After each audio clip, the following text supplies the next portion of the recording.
10 things to know when moving to Germany, you might ask, or let alone visiting Germany. But especially when you're moving to Germany, if you have any of those aspirations, like at least part time anyway. But here are 10 things that you need to know. So pull out a pen and pad, pencil or pad or whatever. Take this down, okay? Number one is learning German, okay? Learning German goes a long way. Okay, now most locals there they can speak English. Most of them do. They have to have it. They have to learn it in school. Okay, but we need to try to speak German. Okay, little bit here and there. I mean, it really goes a long way. Like number one, hallo. That means hello. Okay, you can say hello. Saying bye is you can say Tschüss. I love Tschüss. Okay, but then you have the formal, off Wiedersehen and all that stuff. The next one is bitte. That means please or bitte schön. All right, that's a formal way. Same with danke. Danke means thank you because you can say danke schön or vielen Dank. It means thank you very much. And another one of my favorites is ja. Okay, just ja, which is J-A. That means yes. And nine means, it's not the number. Nine means flat out no. Okay. And another thing that you need to know is Entschuldigen. Now, Entschuldigen Sie bitte is saying excuse me, please, or you could say Entschuldigen Sie mich means excuse me. But I like to put the bitte in there. Entschuldigen Sie bitte. And just it goes a long ways when you're in Germany and you're trying to fit in, and they really appreciate that when you try to learn their language. Number two, prepare yourselves for a feast. Oh my goodness, you are going to enjoy the food over in Germany. Now, Germany is more than sausage. Now, although I love sausage, aka bratwurst, but there's more to it than just bratwurst.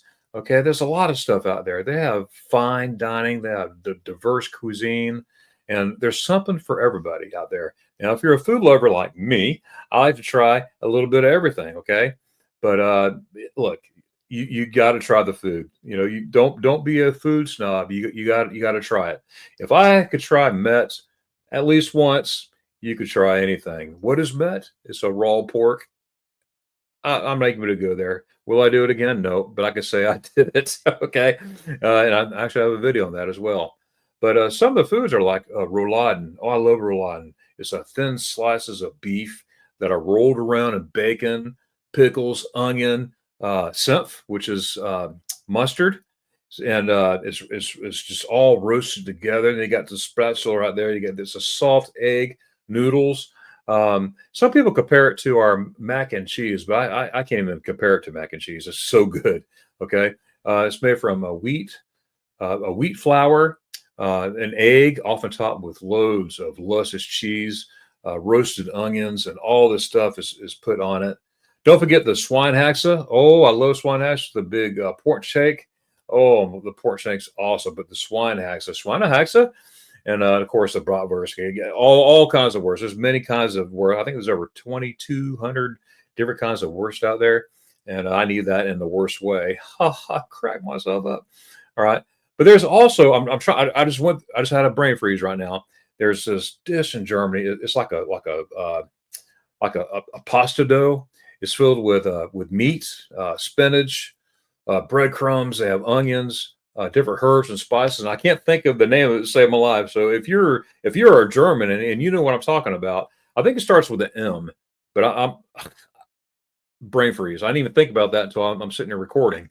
But Malkuchen, no, not Malkuchen. That's cake. Malschen, malt something. Anyways, help me, Germans. Help me out there. I need it. Number three, there are festivals everywhere. Okay. A few months ago, I did a video on the different types of festivals all over Germany. But hey, trust me, it is everywhere. Yeah, you got your Oktoberfest in Munich. You have Carnival in Cologne. You have all kinds of festivals in each city, each town, each area. And these festivals, they just draw in like millions of people each and every time. I mean, it's just wonderful, especially Oktoberfest. I think like 7 million people every Oktoberfest shows up there just for Oktoberfest. but there's more to Germany than just Oktoberfest, guys. There really is. I personally, I like going to the small cities, the small townships, and getting in with the locals and just enjoying life with a authentic. Yes, it's fun, Oktoberfest. Yeah, it's fun. You have a lot of fun, lot of food. Oh my goodness! And it's more to it than beer. People think, oh, it's all beer. No, it's not. They have rides out there. They have family days. I mean, they have a designated family days and all that stuff. But that's beside the point. But a carnival, and then one of my favorite, which I think all of them are, is the Wurstmarket, where it's every first and third weekend of September. Over 500,000 people they gather around and they celebrate all the different types of wurst. Now, this is my kind of place. See why I love Germany? I mean, oh my goodness! But they show up, and this tradition here, it's been going back since the 12th century. All right, and this festival has German history all about it. Okay, because they have every type of wurst at these places. I love the Wurstmarket. I've attended many of them in different places, different regions of Germany, different cities of Germany, and it's really neat. Number four, okay. Now, there are a lot of castles, lots of castles. I love castles. Now, there's over 2,000 to be specific over there in Germany. And have I been to all of them? No. You got your very famous ones with the Neuschwanstein and all that stuff. And I've seen the Neuschwanstein probably 20 plus times. Okay. So I've sort of been there, done that, but I love taking people there who has never been there before. Now, I love going each time. I do. But you got to see the Neuschwanstein Castle there. But I love taking my friends there and let them see it. You got the Schloss Heidelberg, which Schloss means castle. So you got a castle in Heidelberg, the Würzburg residence, the Munich residence, the Burg Eltz, one of my favorite castles there. And it's also Rick Steves. I've been following Rick Steves a long time. And one of his favorite castles is the Burg Eltz. I think that is his favorite castle. And so tons of history there, tons of history with that. And there's one castle in Germany called the Hohenzollern Castle, where the Prince of Prussia and his wife still live to this day. Now, it's not the same one like from the 1100s or something like that. They sort of left this world, okay? But the actual Prince of Prussia and the wife still live there to this day. And whoever the reign is, who's going to be the prince whenever, it's going to happen there too. All right. Number five, the education system in Germany. The education system is stellar. Now, my wife's a teacher. She's a school teacher right in the United States. And I love my wife. And she's got I got a lot of respect for her. And she loves being a teacher. My daughter aspires to be a teacher one day. But out of 40 countries, Germany scored the eighth best when it came to the average students in mathematics, literacy, sciences, and all that. Okay, so the eighth best. That's pretty good. Now they earned a score of 508. Now that's far beyond the average, which is, according to my research, of 486. That's the average. But the Germany had 508. Now this is according to the OECD score. Now what is that? Well, it's an Organization for Economic Cooperation and Development. Say that 5 times. Now, this is a test. I'm going to mention that here in just a few minutes again. So let that soak in your brain cells there. But higher education in Germany is spot on excellent. Okay. It's funded basically by the state. There are different states in Germany, and students get to pick whatever university they want to go to. And I believe there's over 400 universities they could go to, and it's free of charge. You got to pay like a little fee, maybe 250, 300 euros a semester. That's it. Compared to in the United States, you're paying thousands upon thousands upon thousands. But when they complete, when somebody from international, say an American, goes over there and they completes their degree there, they can stay there for an additional up to 18 months to work there. Also, I don't know too much about it, but what I understand, if you do take that free education, I think there's some kind of clause where you got to work in Germany for 2 years. I'm not too sure on that. I'm going to do some further research on that. But anyways, it's pretty neat. Number 6 is getting around. Getting around. and the ease of getting around with ease. Okay, it's very easy. If you don't have a car, don't worry. Oh my goodness, Germany's has plenty of public transportation. Okay, and there's many options. Number one, have the S-Bahn. Okay, that's the fastest form of public transport that they have there, including the U-Bahn, which is the U-Bahn. We say U-Bahn, but Germans say U-Bahn, and so it's like the German version of a metro. All right, so underground U-Bahn and S-Bahn. Don't forget about the bus. Okay, the bus system. Germans got transportation down pat. I will say that. But the buses, they normally go to towns that are very small in nature, or they don't have you know what? I've never seen a town in Germany that does not have a Bahnhof, which is a train station. But it depends on the size of the town, the whenever the trains go there or not, they always have the option of a bus, okay, to fit anybody's schedule. Now, speaking of trains, there are many different types of trains in Germany. One is the cheapest, which is the regional trains. Okay, the regional Bahn, and which is called the RB, and they have multiple stops. They stop in different areas. They stop in every town of Germany. Then you have the regional express, which is considerably faster, and they have fewer stops. They still stop, but it's faster. They have the ICE, which stands for Intercity Express. Now we say, oh, that's an ice train. Well, yeah, because it says ice on there, but it means Intercity Express. And they have other options as well. And they have a brand new train coming out too. I think it's out now. A straight shot like from Berlin to Munich. Anyways, they have a lot of trains. Okay, now let's get back to the car thing. All right, now if you do have a car in Germany, okay, make sure you understand the rules of the road before you hit the roads. Okay, because the German Autobahn is different than our interstate system. Okay, one, everybody obeys the laws. Okay, there's a few everywhere you go. There's somebody. Okay, but for the most part, most Germans obey the rules. They stay in the right lane and whatnot. Now, there's no stopping on the roads except for emergencies. Okay, only you can only do not you cannot stop and work on your cell phone or whatever. Okay, it's only for emergencies. And also, you can actually get a fine. It is illegal to run out of gas on the Autobahn. Yes, I said it. They said it, but I know it. That means you got to be responsible. You got to check your gauges, make sure you got plenty of gas to get to the next gas station, fuel station, petrol, whatever, because it is illegal to run out of gas on the Autobahn. So keep that in mind. Number 7, many holiday destinations. Okay. So, I mean, there's tons of places to go, and be prepared to be spoiled a little bit. Okay. You're going to be spoiled a little bit being in Germany, because you're surrounded by 9 different countries over there in Germany. Okay. Germany is stunning. They have the Bavarian Alps. They have the Black Forest. They have the Mosel Valley and all these other natural wonders places to see. I mean, I love Germany. Oh my goodness. The north, the south, the either way. I love it. And I'm still learning places to go and whatnot. And I'm trying to find new places where I've never been and visiting them. It's really neat. But you could go to 9 different countries that borders Germany. Okay. And some of them are now number one. Little fun fact here: Germany is the 7th largest country in Europe. That's pretty awesome.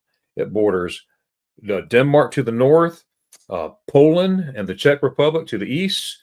Let me see, Austria and Switzerland to the south, France, Luxembourg, Belgium, the Netherlands to the west, and all this stuff. And also Germany is bordered by the North Sea. I finally got to see the North Sea back in January 2025. That was neat. And also the northeast by the Baltic Sea. I've not been up there yet, but like Kiel and all these other places I want to visit. It's coming, Germany. It's coming. All right. Number 8 that you need to know in Germany, especially moving there, is work-life balance. Okay. They really treasure their employees and want their employees to work hard. Yes. But they want their employees to rest hard. They want their employees to, it's a must. You must take vacation. Okay. If you're sick, you don't go to work. Okay. That they'll chew you out. You'll say, why are you here? You need to you need to go home, get better. Who wants to get sick? And they're not telling you, oh, push through it, push through it, push through it. Okay. But what I'm trying to say is they value their employees there, and they value their off time. They value their vacation time. And they work, yes, a certain amount of hours, but they say, hey, take time off. Most of the places you go to in Germany, they have a phenomenal benefits, for vacations and time off and stuff like that, because they really treasure that work-life balance, and they want everybody to do it. Now, Germany is eighth. Let me see, eighth out of 38 countries for work-life balance, and that's according to the guess what, the OECD Better Life Index, which is the organization what for economic cooperation and development. Say that 10 times. Okay, but ranked eighth out of 38. That's including the UK, the US, China, and all these places. Okay, eighth out of 38 countries. So they value that work-life balance, and that's very important to understand. Number 9 is Ruhetag. Now, America needs Ruhetag. Okay, they need Ruhetag. And what is Ruhetag? It's a day of rest, and that day of rest is on Sunday. They value the quiet time. So do I. Do you value quiet time? Let me know in the comments. Do you value quiet time? I know I do. Okay, Ruhetag. They really do. No cutting the grass. Okay, no vacuum cleaning your house. No, not making noises. Okay, it's a day of rest, and they value that time just like they value, the work-life balance. Okay, work and your personal life balance. Okay, most stores, in fact, all stores in Germany, you walk around, you might think you're in a ghost town or something. Okay, on Sundays. Now, gas stations, some of them, not all of them, train stations, airports, and some restaurants are open, but majority of them are closed, including grocery stores, supermarkets. So don't think you're going to the Aldi when on a Sunday in Germany. We could go there, but you can't get in because they're closed. They take their quiet time seriously, and I wish we did that more. Okay, but also they take into account to honor God as well. So those who believe and trust in Him, they take that time to go to church and just honor God that day, honor the quietness. Okay, and it's an opportunity for a whole to give workers a break each week. Not everybody goes to church over there, but some do, just like here. Not everybody in the States goes to church. Okay, but some do. But it's that opportunity to have, and that's the thing. Now, last but not least, and this drives me absolutely bonkers, be punctual. Okay. Don't be late. There's no such thing as I'm going to be a little late, or I was just a little late. No, no, no, no, no, no. Don't do that. That drives me nuts. Okay. I don't care if it's a social event, a business meeting, or whatever. Meet somebody for coffee. That's a social event, right? Germans are extremely punctual. It's in their culture. It's in their makeup. It's how they do things. Okay. And when you don't do that, it could be offensive to somebody. All right. Now, I go by the rule, if you're not 15 minutes early, you're late. Okay. Now, does that always happen? No. Sometimes, things happen, life happens. But there's a thing called a cell phone. There's a thing called a handy, as they do in Germany, which is cell phone. There's email. There's all kinds of way of communication. Say, hey, something came up. I'm going to be a little bit late. That's different. But just absolutely not saying anything or doing anything, that's going to get you some dirty looks, and you don't want dirty looks. So try to arrive 15, at least 10 minutes earlier than the set time, so the meeting could get going right away.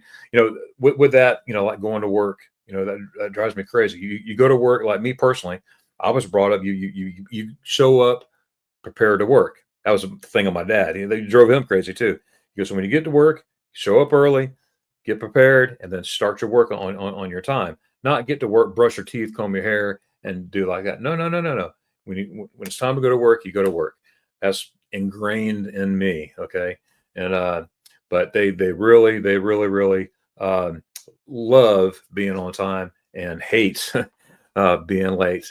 So these are only 10 things to know when moving to Germany, visiting Germany, whatever. And let me know what you think in the comments below. Do these help you? And Germans, let me know, what was that dish I was talking about? I know it's that rolled up dough with all that spinach in it and meat. I cannot think of it to save my life. And it wasn't in the plan to say it, but it popped in my head. But let me know. All right, guys. Thanks for being here again. And we'll see you in the next video. So until then, Dankeschön und Tschüss.